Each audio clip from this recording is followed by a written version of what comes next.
Do you have a strong-willed child in your life? Because I certainly do. And it's an absolute joy and a challenge. And it has made us really look at how to handle and look after him and give him the best sort of ways of him feeling confident and happy. So the way that we go about it, and we often get it wrong, but this is what leads to success for us most often, is that he needs to feel he's in charge sometimes. He's a strong-willed young individual. He's 4 years old, and he spends a lot of his life being told to stop what he's doing. So he needs to have a time in his life where he feels like actually he's in charge. So we create scenarios where he gets to be in charge, where he gets to boss around. He gets a turn to be daddy, and I get a turn to be the child, and he gets to have these moments. Let him pick things, let him be involved in decision making. It empowers him. Don't tickle. A little tickle is fine, but the tickle when they're ecstatically screaming and giggling is actually not ideal, because they're out of control.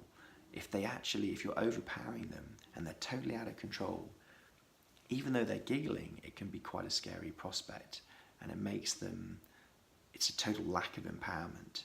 So it's an interesting one that I've read about, and so now I'm very careful to when I do tickling, that if he pushes me off, that I allow that. So if there's any sort of pushing and restraint, then that's when it stops.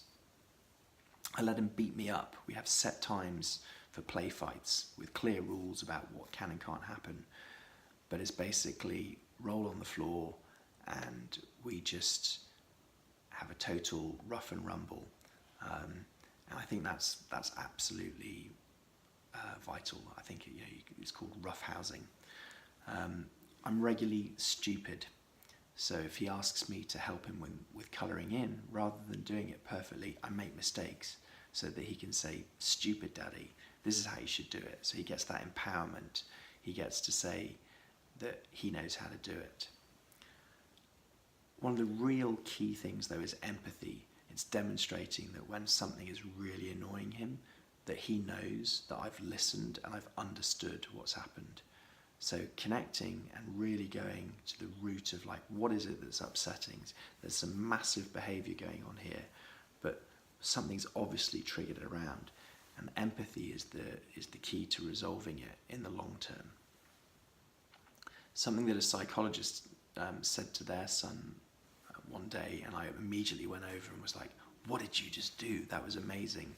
It doesn't work all the time, but it's a little phrase that I find can be quite incredible. So it's it's about empowering. So the phrase is, "When you're ready, ... So it might be that there's been some aggressive behaviour with another child, and rather than saying, "That's it, you can't play in that playground anymore," or "You can't do this, you've got to have a timeout for 10 minutes," or "I'll decide when you go back."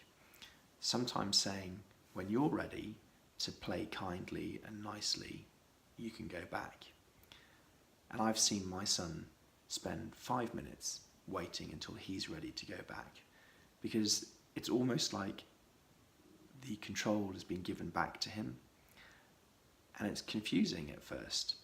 So I get to decide, but he really does learn from it in a far more meaningful way than if he's just told what to do. And it doesn't always work. Sometimes he'll say that he's ready after 1 second when clearly he's not. But as a general rule, I found that little phrase has worked really well for us. So if you have strong-willed boys, then maybe some of those things will work for you.